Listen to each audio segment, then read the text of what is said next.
Welcome to the Sprites Nintendo Show. I'm Hev. And I'm Hell. Coming up. I piss off anyone who's ever owned a GameCube. I have a tasty fact about Nintendo you might not You'll definitely know already. And Dr. Mario gives Luigi a health checkup. Literally. But first, news chat.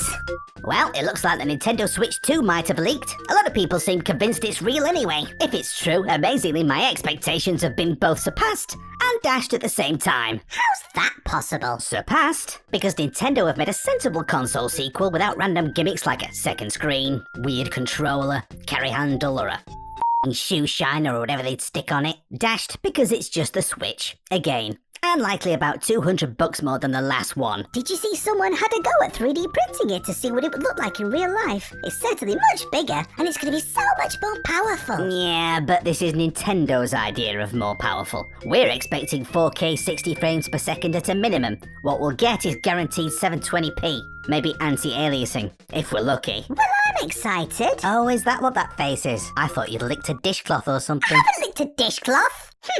The Legend of Zelda Echoes of Wisdom was finally released, and reviews have been pretty reasonable, I guess. It's a testament to the quality of the series that several 3-star and 7 out of 10 reviews seem disappointing, but there's loads of positive 9s and 10s. I'd say mixed, at best. I'm curious to see how much it sells. Oh, I'm sure it'll get close to Link's Awakening. What did that push? Not heard anything for a couple of years, actually. It was about 6.5 million. Got to be on its way to 10 million by now. Fascinating. And Nintendo has officially turned 135 years old in September. And to celebrate, they did a grand total of all. Not even a tweet went out. Nothing. Wow, 135 years. That's almost as old as the ballpoint pen, out by just 1 year. There's a pen that's been going for 136 years. No, it was invented 136 years ago. I'm not talking about one old pen. Oh, I was gonna say, I'll take 2 if they're that good, but I'm keeping both. Speaking of me saying things, NINTENJOKE. Behave yourself. Villager moves into his new home. Villager from Animal Crossing? Yes, Villager from Animal Crossing moves into his new home and tries to cut down a tree. Don't cut me down, the tree exclaims. I'm a talking tree. Villager says, you may be a talking tree, but you will dialogue. Dialogue! I get it! Oh, poor tree. Poor tree. Okay, I've got another one. Luigi goes for a checkup with Dr. Mario. So bro, Luigi says, do you think I'll live a long and healthy life? Dr. Mario replies, I doubt it. Mercury is in Uranus right now. Luigi says, I thought you didn't believe in all that astrology stuff. Dr. Mario says, I don't. My thermometer just broke. Oh, I didn't mind it at the beginning, but it's all gone wrong now. Yeah, that's what Luigi said. He's probably going to die from arse poisoning now. F***ing idiot. Crap cheap eShop game of the month. Sifting through the compactor manure that is the Nintendo eShop these days to find the very worst for the very least. Here's our top 3. Bottom 3.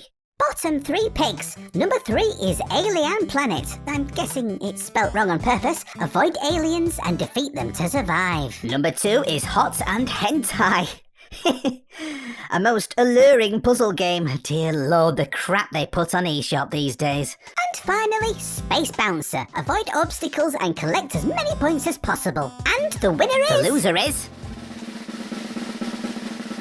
Space Bouncer! Remember those really cool rocket barrel levels in the new Donkey Kong Country games? Space Bouncer is like a really version of those that anyone who's reasonably versed in game design could knock up in an afternoon. You are a nameless spaceman that has no control over his forward momentum. The only way you can change direction is to bounce off the walls. Bounce! And the only way you can avoid the dangerous brambles at the bottom of the screen is to use your boosters to keep altitude. It's uninspired, low effort, and instantly forgettable grade A dog shit. Delete it, then burn your Switch. The Box Art Awards! We pick the 3 most beautiful pieces of gaming cover art released for the Switch in September. And then we do the 3 worst. At number 3 this month is Food Boy, with a startling funky piece of artwork washed with bright saturated colours and a killer logo. Magenta again, like everything else over the past 6 years. Number 2 is Iron Meat, with a cool looking scene reminiscent of the 90s run and guns, with a dash of doom for good measure. And finally, the award for the best box art in September goes to... Oh, of course it is. The Legend of Zelda Echoes of Wisdom. It's inspiring, colourful, And predictable. Right, ignore all that. Let's get serious. First up for the totally lip-curling, gobsmacking, dog-kicking awful is Supermarket 3D Tycoon Business Simulator. 5 seemingly random words pushed together and typed over a picture of a man covered in what looks like blood about to smash your head in with a watermelon. It's absolutely nothing like the game itself. Here's what the game actually looks like for context. Yeah, that is quite different. Number 2 is Rope Hope. Rope Hope is aptly named, as when I look at this image, I hope a rope drops around my neck and hangs me. But as bad as it is, we've amazingly found something even worse. So finally, the tallest, widest pile of this month is Robots vs. Monsters. Close your eyes and imagine what the cover of a game called Robots vs. Monsters could look like. Now open wide and feast your eyes on this. A random looking scene from the game with neither robot nor monster in sight. And for some reason they made it blurry, so even the faintest of faint reasons you had of looking at it in the first place is now totally gone, like I wish this entire game was. FACTENDO. You know Nintendo makes all manner of entertainment, right? Some of it's entertaining, yes. And before they focused on video games, they focused on making toys. And before that, it was playing cards. Get on with it. In the 1960s, desperate to expand the business away from just playing cards, Nintendo was willing to try anything. One of the things they tried was making instant rice snacks. Really? Yeah!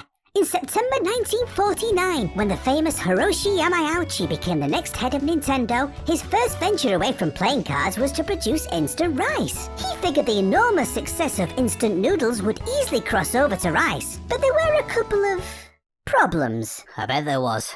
Such as? Well, firstly, Nintendo's instant rice reportedly didn't taste very nice. And secondly, instant rice was already a thing, being done by food companies that knew what they were doing. But I'd still like to give Nintendo's rice a try. What do you think it tasted like, Hel? Like chewing on Labo cardboard. And being a Nintendo product, when it was well past its sell-by date, they still wouldn't lower the price. And if you tried to add your own flavour to make it palatable, they'd send you a cease and desist. Classic Nintendo.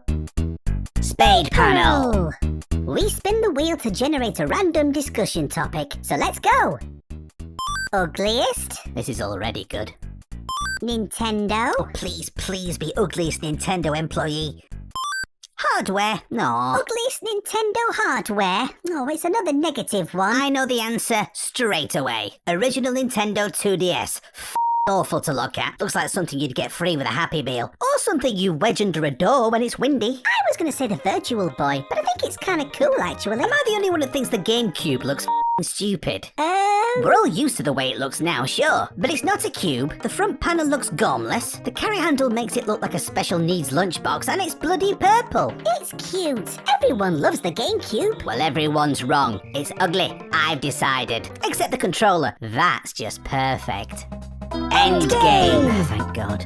We dust off a beloved retro Nintendo game. This month, it's Super Mario Land for the Game Boy. Tell me, do you like Mario games? Sure do. Do you also like migraines?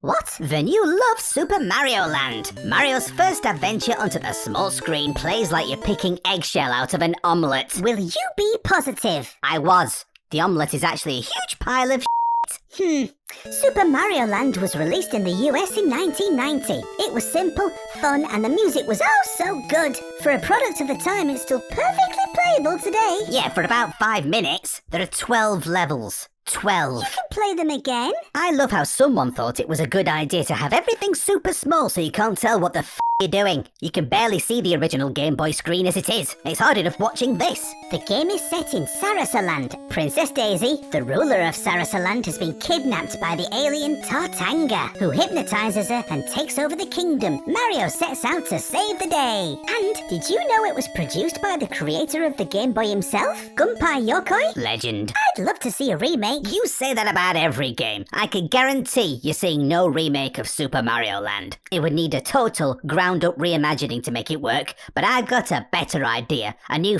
Mario game instead. The Sprites Nintendo Show is always released on the first day of a new month, so the next episode is coming out on the 1st of November. Any ideas for segments or games? Let us know in the comments. See you then!